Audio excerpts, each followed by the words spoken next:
Welcome back mga kaaldab. Ito na naman po ang inyong lingkod, si Mr. Destiny at magbibigay po tayo ng pinakamainit na update po ngayon sa social media. Well, dumating na nga po si Alden Richards mga kaaldab at mamayang alas 6 nga po ng gabi magsisimula na ito. Marami pong nagtataka, ano nga po ba meron dyan Mr. Destiny? Well, Coronation Night mga kaaldab na kung saan nga po ginagawa ito taon-taon. Maalala nyo noong 2023 meron din naman po rito. Kumbaga parang normal na lang kay Richard Polkerson ang mga mag-guest. Di po ba? Kaya ang sabi ko nga po sa inyo may mga bagay-bagay po na marami talagang ganap at maraming update patungkol po kay Alden Richards. Taliwas po sa mga sinasabi ng iba na kailangan niyang dumikit kay Catherine para lalong umangat, para lalong sumikat dahil si Catherine nga po raw ang pinag-uusapan. Grabe no, ang dami talagang mga senaryo. Ang daming mga kwento, ang daming mga kumbaga pinapaliwanag. Gaya nga po na sinasabi ko sa inyo mga kaalda patungkol po kay Alden Richards at kay Jericho Rosales. Di po ba tama na naman po yung mga ina-update ko? Kahit po sa mga vlogs ng iba, kahit po sa YouTube, mapapakinggan at malalaman nyo na yung mga sinasabi ni Mr. Destiny, talagang may punto naman po. Although ngayon lang po ito nagtitrending, ngayon lang pinag-uusapan, may hidden agenda. Di po ba? At saka hindi po pwedeng mas laos si Alden Richards kasi ilang pelikula meron nga po ba si Alden Richards na ipalalabas?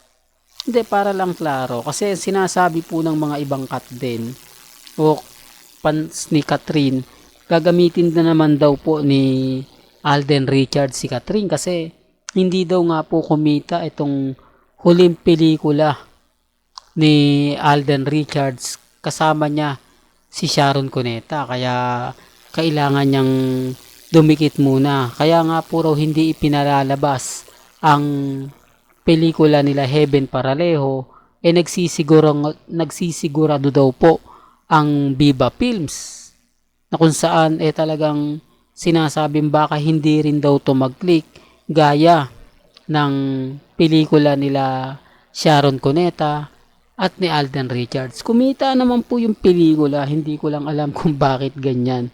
Although hindi kasama yung collaboration kasi ng GMA Kapuso.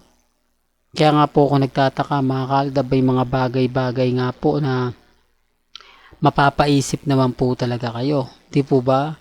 May mga bagay-bagay na, oo nga Mr. Destiny, no? Ba't ganon?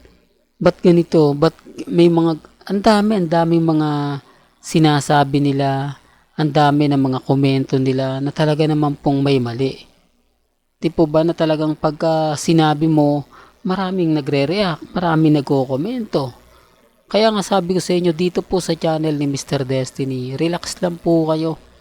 Maging kampante, maging matatag. Sa dami kasi na mga pinapaliwanag nila, sinasabi nila na keso ganito, keso ganyan, yung si Alden palaos na naman, kaya dumidikit kay Catherine. Normal lang po yan mga kaaldab. Alam nyo naman po na talagang gagamitin po nila si Alden Richards para po sa kanilang pansariling interes. Tapos babalik na rin nila yung sitwasyon.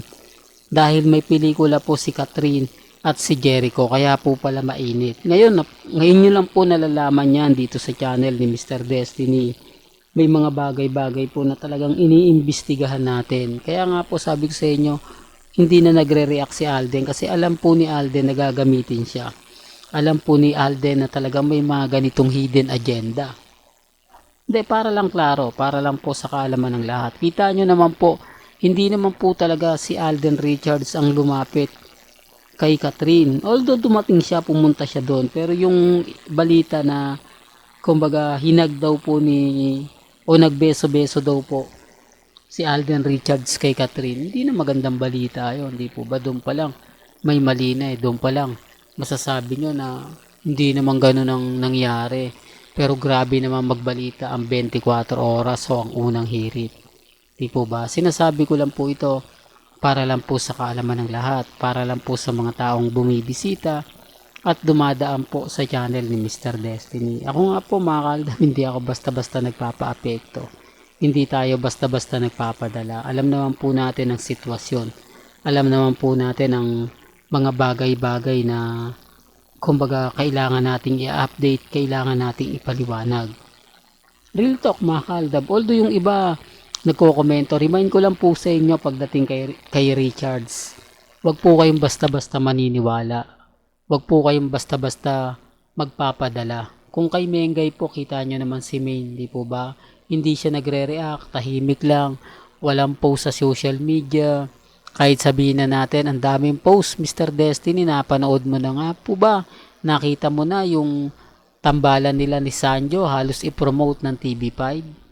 Taktika rin po ng TV5 yan kasi kita nyo hindi pa masyado buo pero update na sila ng update. Para nga po ito sa kumbaga magsasurvey na maganda ba to, etc. etc. Abangan namin to. Yan ang isa sa mga taktika na galing pa mismo sa ABS-CBN. Hala ninyo mga kaaldab, napakarami pa pong sikat at bigatin sa loob ng ABS-CBN na hindi kinukuha ng TV5.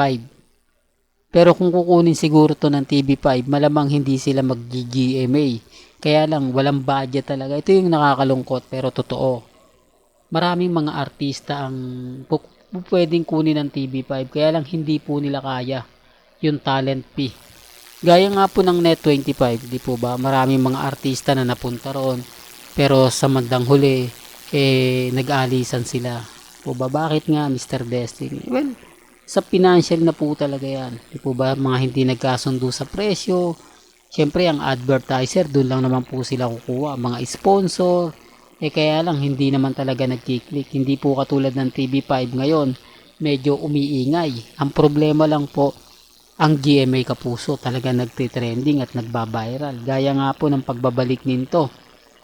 Di po ba ng Showtime sa GMA Network. Kaya bukas na po yan. Dami na nag-aabang nito mga kaaldab. Hindi ko alam kung ano magiging pasabog ng Eat Bulaga para matapantan nila ang Showtime. At bali-balita nga po natin, maraming mag-guess ng mga bigating celebrity sa loob po mismo ng Sparkle Artist Center na kumbaga i-guess ng Showtime.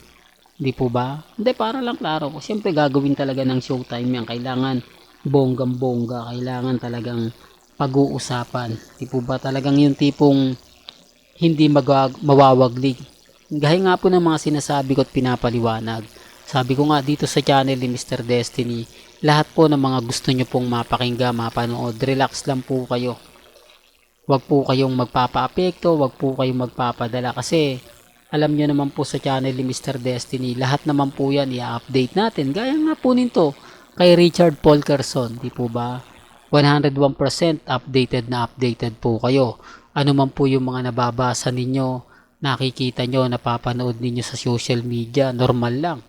Pero kapag ako na nagbibigay ng update, marami na po silang question. Marami ng galit, marami ng inis.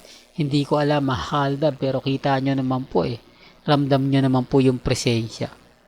Sinasabi ko lang po ito para lang po sa kaalaman ng lahat. Hanggang dito na lang po ang ating latest updates. Kaya kung gusto nyo pa po ng pinaka-latest at sariwang update, abay tumutok lang po kayo dito po sa channel ni Mr. Destiny para updated po kayo sa mga latest at sa mga bagong video po na ilalabas po natin maya-maya lang. Hanggang sa muli, salamat po sa panonood at pakikinig.